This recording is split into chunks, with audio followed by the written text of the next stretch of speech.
welcome to the Magical Learning Podcast. I'm your host, Jez FM. The Magical Learning Podcast is a podcast that looks at important topics that relate to business and life, and we have a bit of fun with them. We know that the best way to learn is to have a laugh, and so we do our best to tickle your ribs. Today, we are going to be talking about the intersection of fun and work.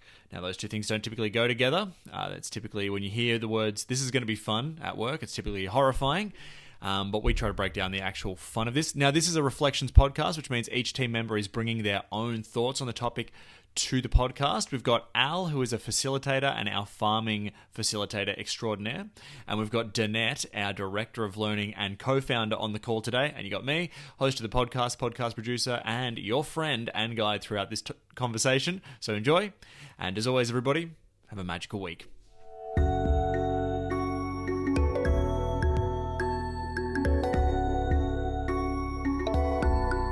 Alrighty, hello everybody, and welcome to the Magical Learning Podcast for this week. We're just having a team episode this week, so very exciting. We're going to catch up with the team and hear their thoughts. But before we do that, I think we've got to check in with the team and see how they're going. And first on today was Al. Al, it's been a little while. How are you going? Oh, I'm going great, thanks, Jez.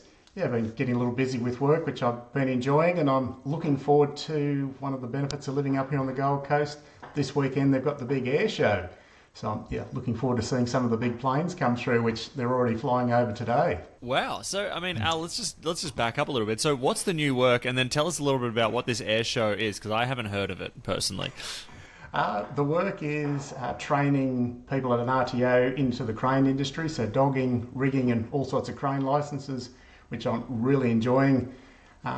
Just long days, which I'm taking a little bit of getting used to. And the air show, I don't know the name of it, Jez, but it's one of those things that people come from even internationally to see it.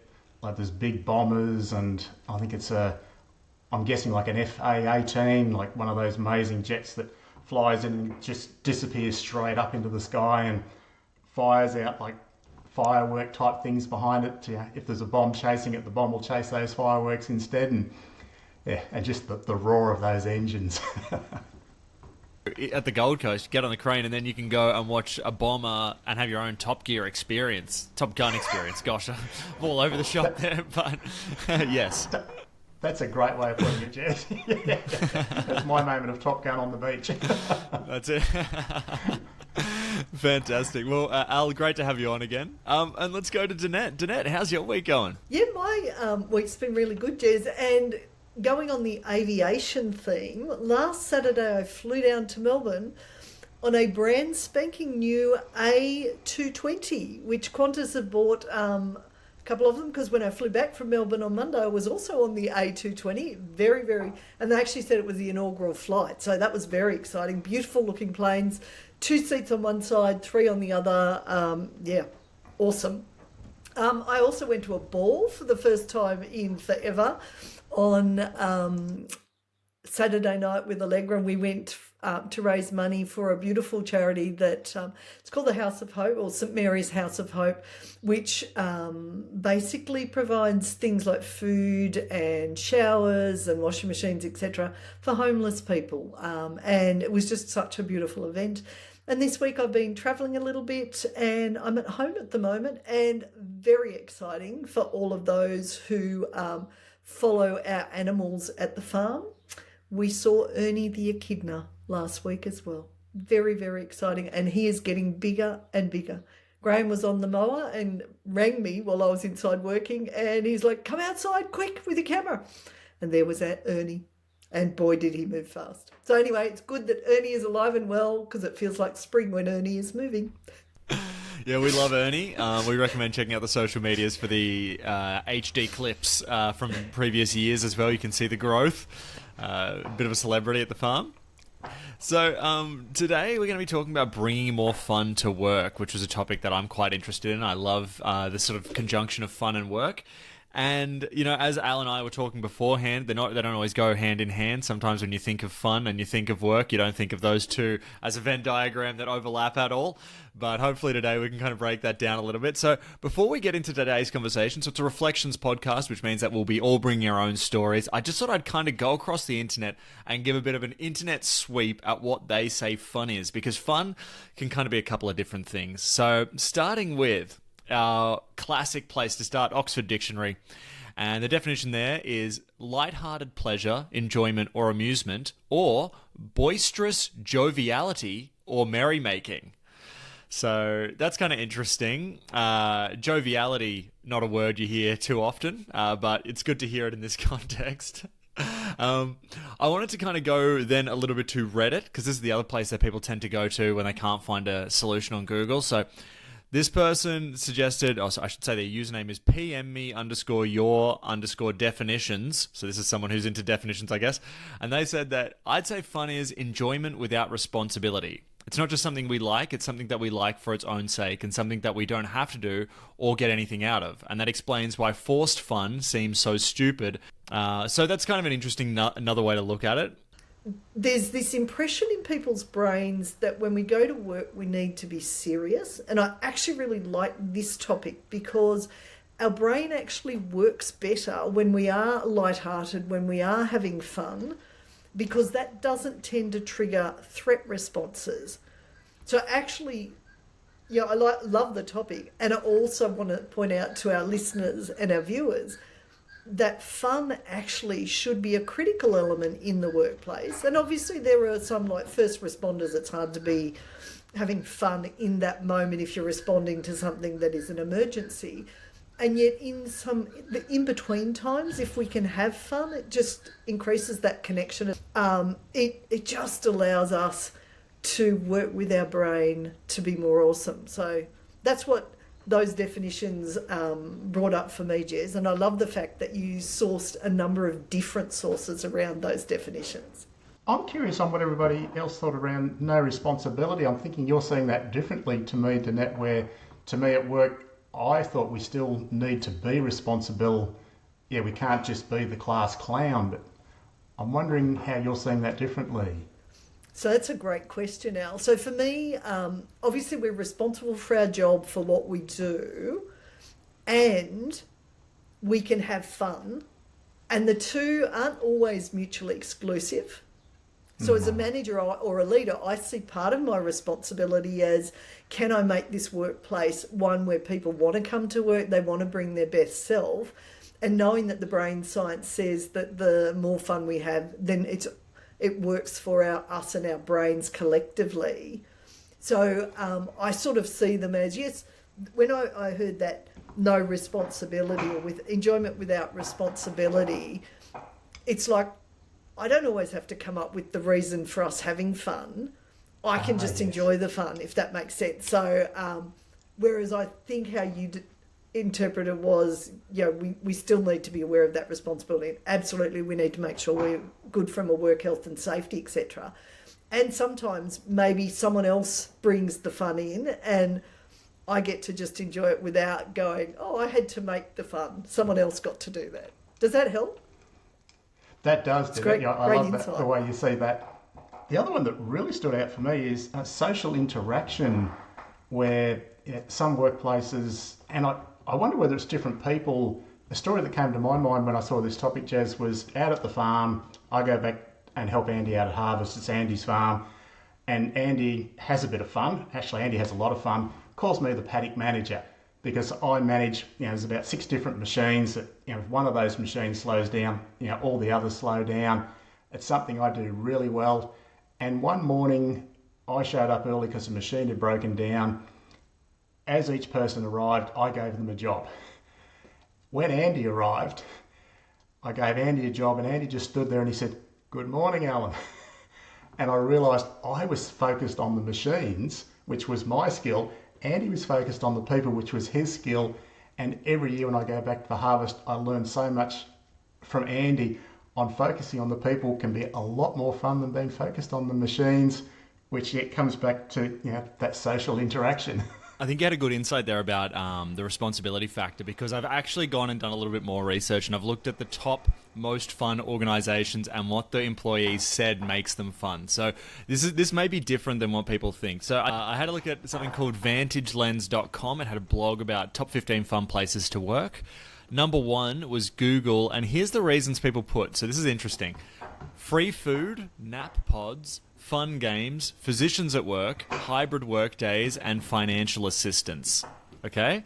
So that's some interesting elements they said made it fun. Next was Apple. They had the reason their employees enjoyed it, vacation and lots of leave, ability to buy stocks from Apple, parental leave, unique health programs, gym credits, and retirement plans.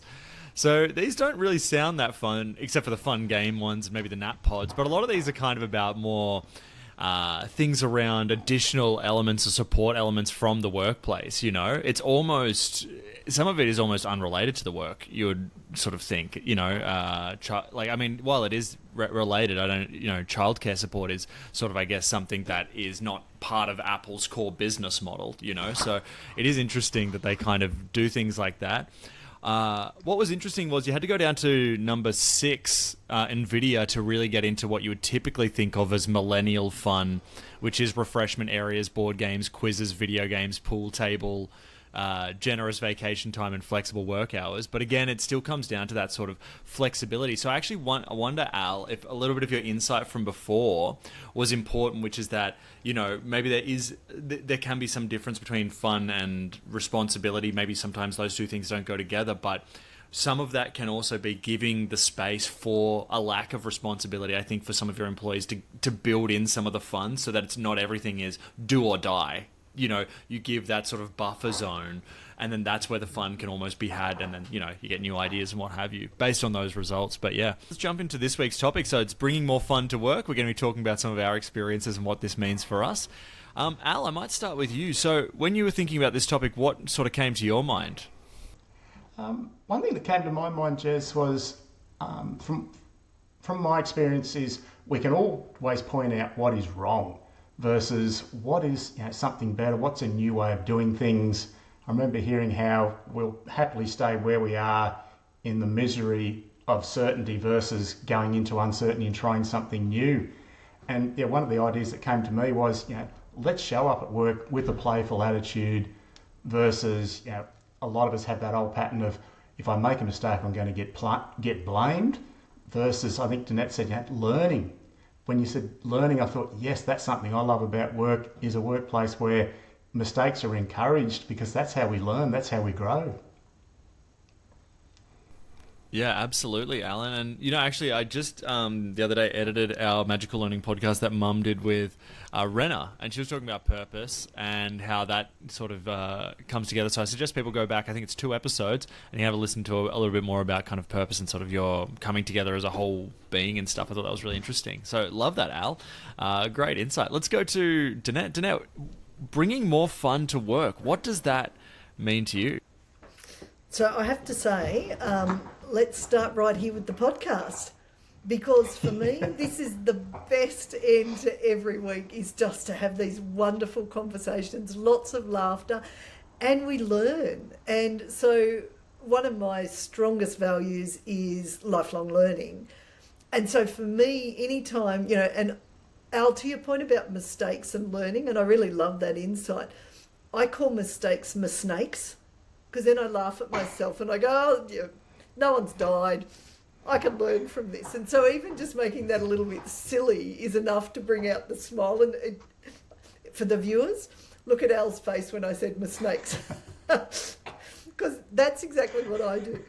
I think too that when we, you know, sometimes teams will have to work really hard on a particular thing. There are times, but when their brains are going to need a break. And so it could be that you have a puzzle that people play with in between, you know, when they get up from their desk and move a piece of the puzzle or something. But it's remembering that the more, if our team is under pressure, that we can give them a relief valve through a little bit of fun. That often then resets their brain to work better, because the moment we're really seriously concentrating, notice my face for the viewers, we tend to frown, and that tends to trigger the threat response. And so then the people are working against their brain to actually solve the issue. So if we can smatter a few bits of fun in that, you'll actually find that your projects, etc., often are solved better, and your people feel better because they're getting that release from the stress, because we want to put those feel-good chemicals into people's brains. I think also questions can create fun too. So it could be, for me, I love inspiration. And so, what's inspiring you at the moment? And what's something funny about what's inspiring you? And getting people to share that, again, is just a great connector. It only takes a couple of minutes, and it's just awesome. So there's some of my ideas. I've got more, but I'll finish there for the moment. Just when Danette said about renaming mistakes at the farm last year, we named them hiccups.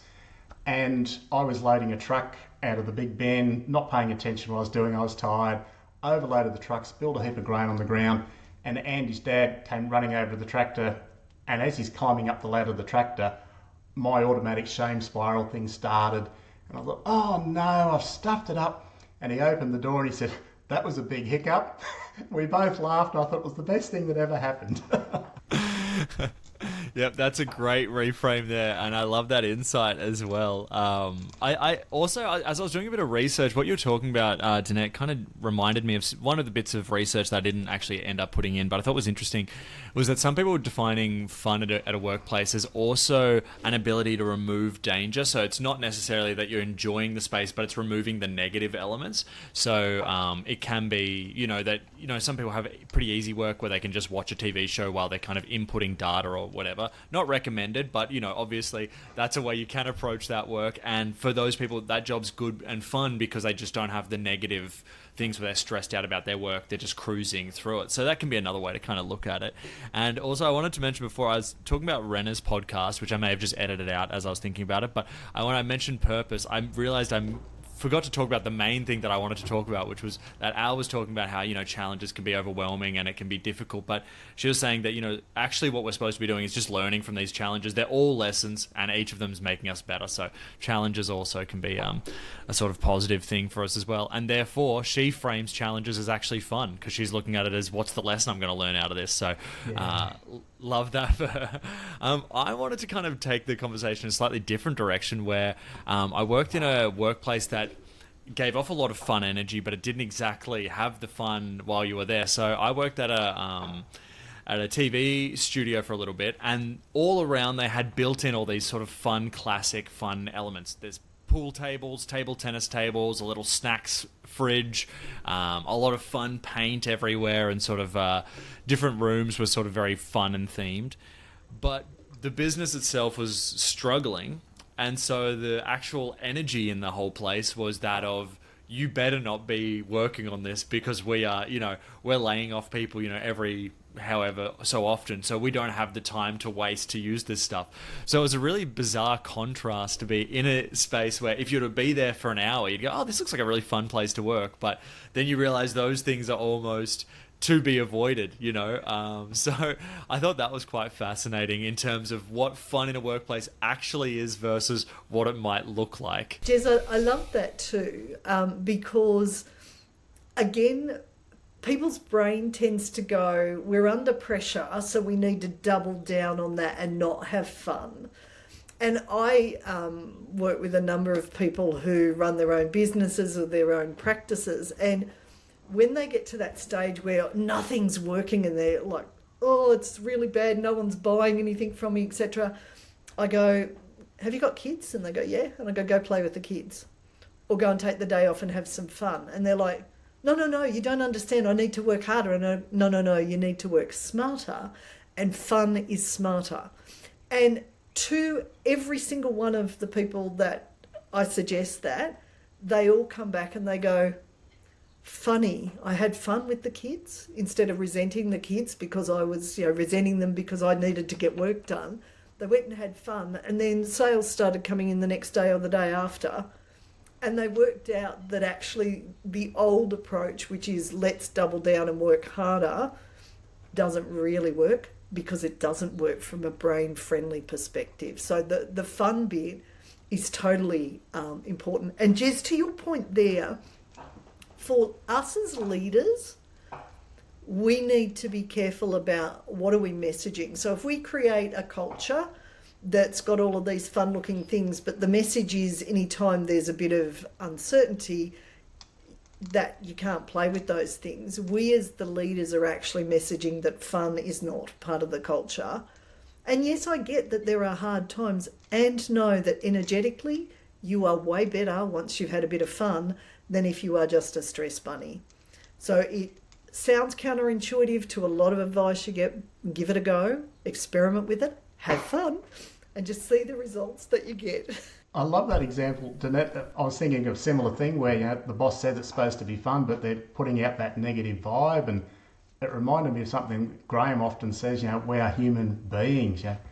It's how we are being affects things so much, and if we can go away, enjoy some time like that, doing an activity that's fun, it changes our state, and we can bring that changed state back to work.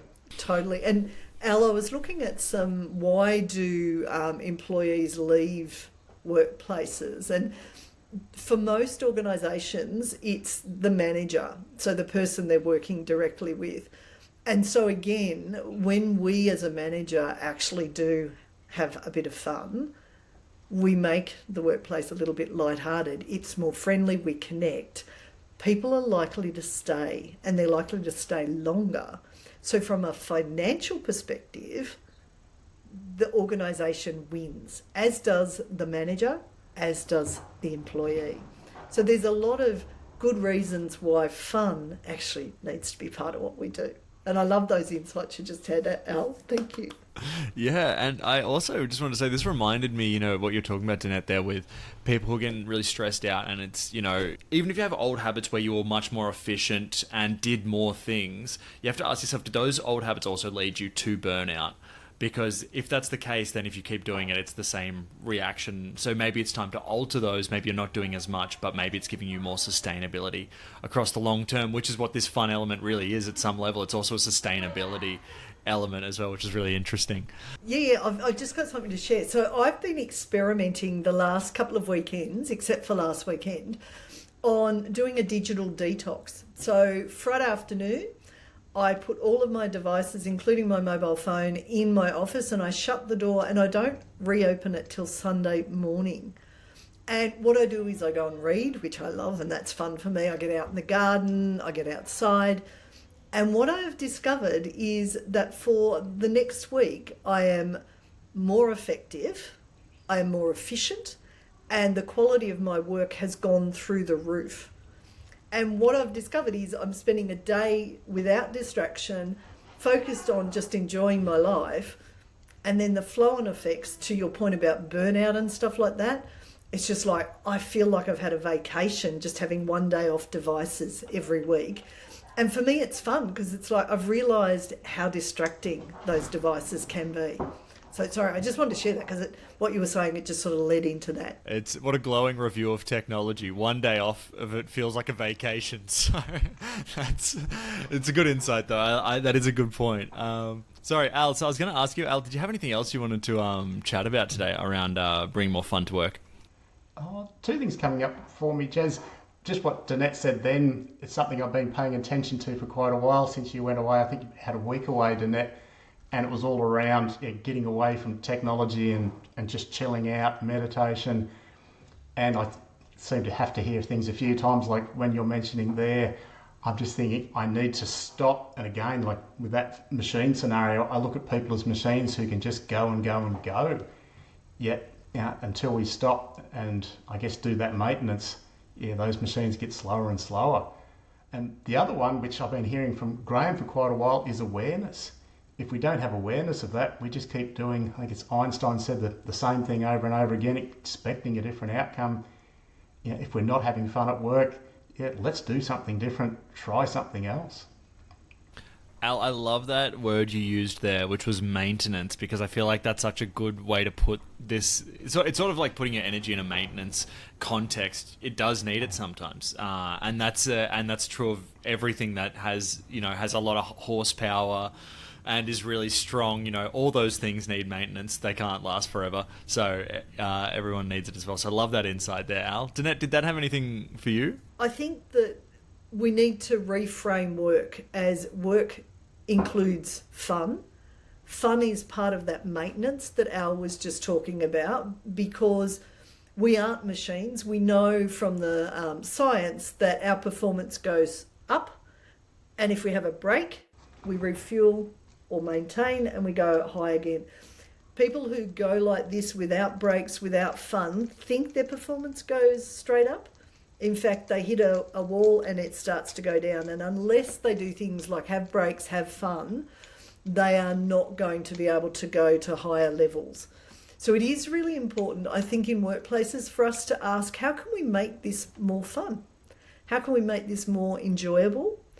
And I think for each individual, what does fun look like, feel like for you? And can you bring some of it to work to make work joyful and full of fun?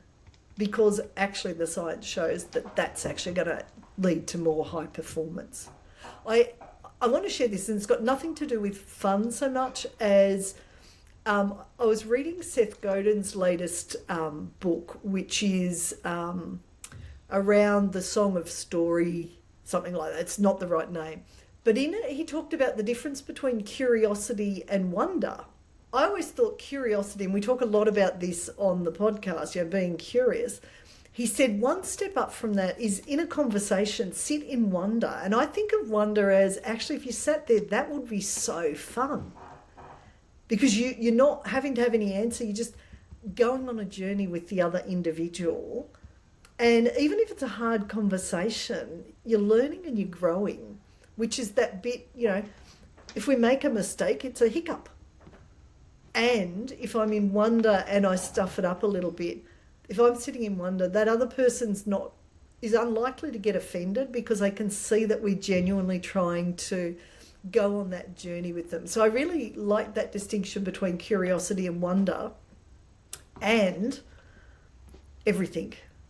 If we can bring a little bit of fun, it just makes life so much better. I reckon we should try random acts of, we talk about random acts of kindness. What about random acts of fun? Even not just at work, just doing random acts of fun to make other people's lives a bit better. How much fun would that be? I love That's that. my That's 2 bobs worth. It sort of all feels like it's coming together in some ways, because we're talking about the maintenance and we're talking about fun, and we talk about sort of lack of responsibility. You're talking about coming into a conversation with wonder. That's sort of that lack of responsibility to do anything with the conversation, just come in open and just see what happens. So this conversation kind of loops back in on itself in many ways, which is very cool. Danette, did you have any final things you wanted to share, or any additional things you want to share about bringing more fun to work? I just think that this has been a really great conversation, and I suspect not all organisations actually think about having a conversation about fun with their people.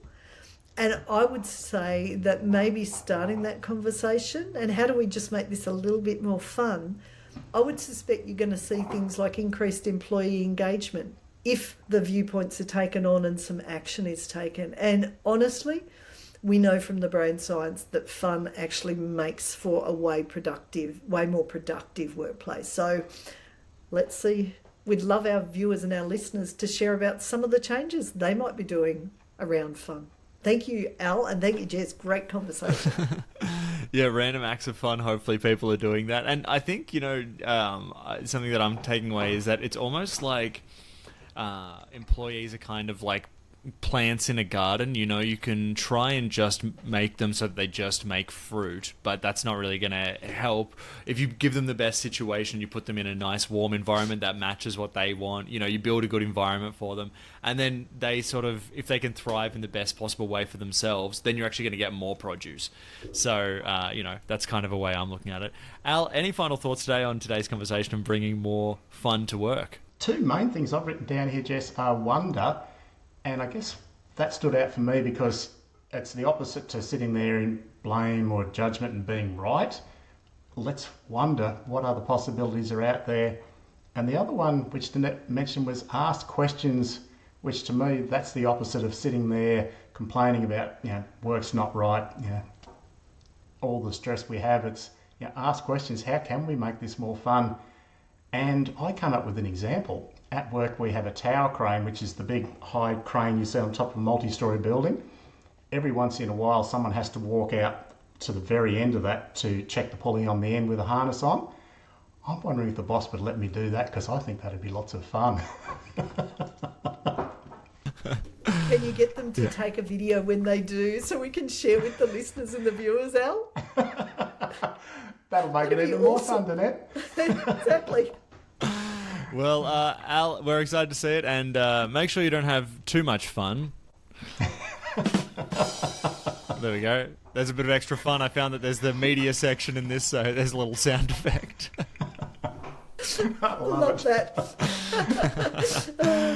Alrighty, well, thank you so much, everybody, for listening. This has been a very fun conversation. Thanks to everybody that's been sharing. I highly recommend also you jump onto our YouTube page. I'm putting up little clips there so you can check out little highlights of the podcast. Going strong, and we're loving it. And also, we are officially in the top 50% of all podcasts now with our listenership. So thanks, everybody, for sharing. That is so awesome. We're loving it. So I guess, everybody, as always, have a magical week.